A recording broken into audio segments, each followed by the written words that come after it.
them as if they were a crank. That is part of the problem. That's part of the manipulation. Now, General J.F.C. Fuller, a war historian, he wrote, "The government of the Western nations, whether monarchical or republican, has passed into the invisible hands of a plutocracy, international in power and grasp.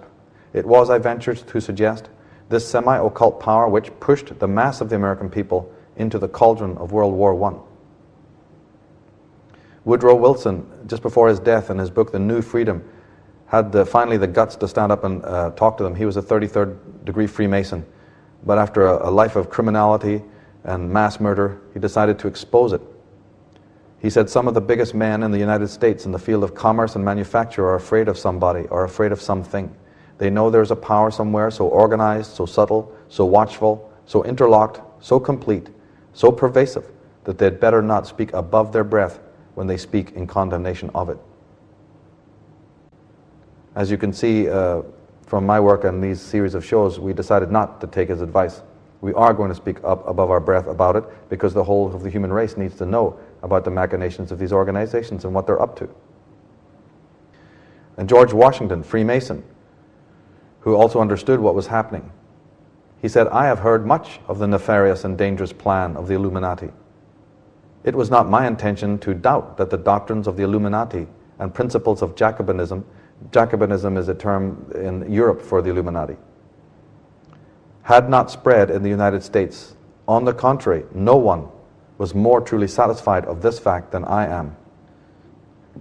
Now, there are many books on this by fine writers like John Coleman and Fritz Springmeier and Stephen Knight. Many books and tomes. I urge you, if you will, to visit my own website, the links page there. We have all the resources you could possibly want, because I insist that you do not take what I'm saying at face value. Do not just believe what you're being told in this world. Do the research, do the homework, take hold of this, discover it, find out. All the sources are there provided for you in this series, and also you can contact me personally if you want a list of books or more information on this intriguing subject. One of the sources is no other than Professor Carroll Quigley, who is considered and was the guru of Bill Clinton, the man that Bill Clinton said affected him more than any other man. Well, Professor Carroll Quigley says there does exist and has existed for a generation an international Anglophile network which operates to some extent in the way the radical right believes the communists act. In fact, this network, which we may identify as the round table groups, has no aversion to cooperating with the communists or any other groups, and frequently does so.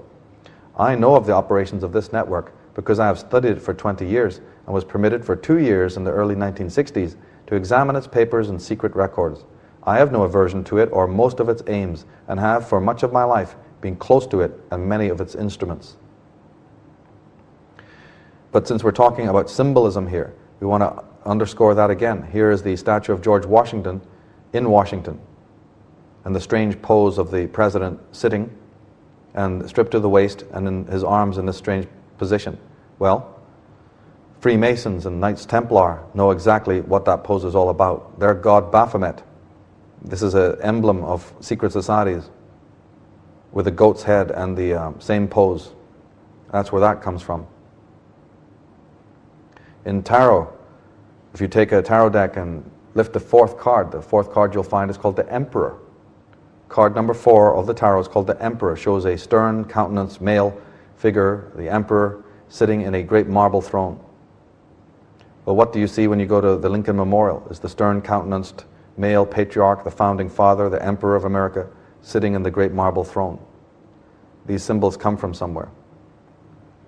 We saw that the Illuminati pyramid is the prime symbol of the secret societies here at the G7 summit, with the leaders of the world, Francois Mitterrand on the right, Bill Clinton in the middle, and Tony Blair, a bunch of other criminals. And they're sitting around a table, and of course you can see in the center the triangle and the striations of light coming out of it. That's a secret society symbol. And we know even that the round table groups are a very powerful secret society in England, formed by Cecil Rhodes. They're called the Round Table Group, and they control most of the American think tanks and foundations.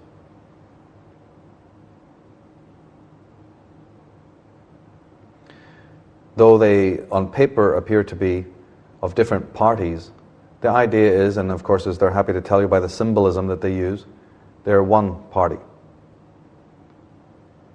And that's why it is extremely important to realize that when we, as normal human beings, caring about humanity and caring about what happens in our neighborhoods, want positive change to take place, and why it never really does, is because, you see, what's the point of going to a criminal syndicate and then saying, criminal A, we're going to vote for you, could you please undo what your syndicate and the rest of the members are doing?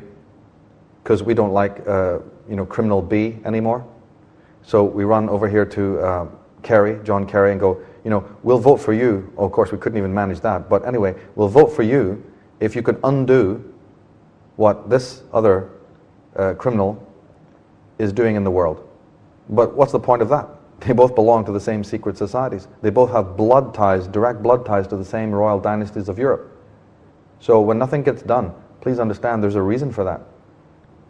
And coming to this for the first time, just pay attention to the symbolism. The symbolism is very, very important.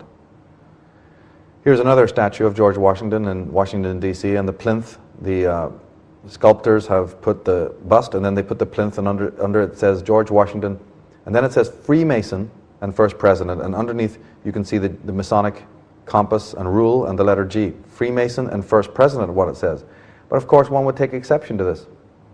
How come the word Freemason is coming before First President? This is a public statue.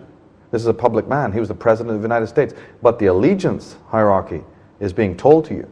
Now, that raises a question. If these individuals have allegiances behind the scenes, the secret societies, how can we trust a lot of their so-called allegiances and oaths of office? I mean, if I'm making a promise to you, but I've got my hands, my fingers crossed behind my back, how good is that promise? Maybe that would account for some of the strange historical quirks that have gone on, and how we seem to be going backwards instead of forwards. But again, they're happy to tell you, if only you know how to read. And what of these allegiances? Well, we find when we make a study of Freemasonry that they have oaths that preclude their oaths to other office. For instance, in the Duncan's ritual, the Royal Archmasons say, I will aid and assist a companion Royal Archmason when engaged in any difficulty and espouse his cause, whether it be right or wrong. Our companion Royal Archmason secrets shall remain as secure and inviolable in my breast as in his own. Murder and treason not accepted. So does that not account for the fact that these people are some of the worst criminals in the world? Well, of course, if you're given carte blanche like that, aren't you more likely to even commit crimes when you know that there's nobody to bring you to justice? But the very fact that that should be said, that murder and treason not accepted, is horrendous, that we should have such organizations in our midst. The famous handshake, most people who've even made a brief study of Freemasonry know that the handshake is a very prominent means of identification. But what we're probably not aware of is how much the corporate world used that very same Masonic symbol. So watch out when you see an advertisement with a handshake. Just realize it may not be an accident, because the handshake and many other symbols come out of the secret societies that we may not first be aware of, like the letter G, for instance, in the G7 summit. Now, the Freemasons, to become a Freemason, you move through what is called the 3 degrees, or the third degree. That's why they say that you're given the 3rd degree when you're picked up by the police and taken downtown. And the idea also that most police stations are underground. The idea that you're taken below is an old theme from Egypt, where the forces of darkness take you below into the underworld for processing.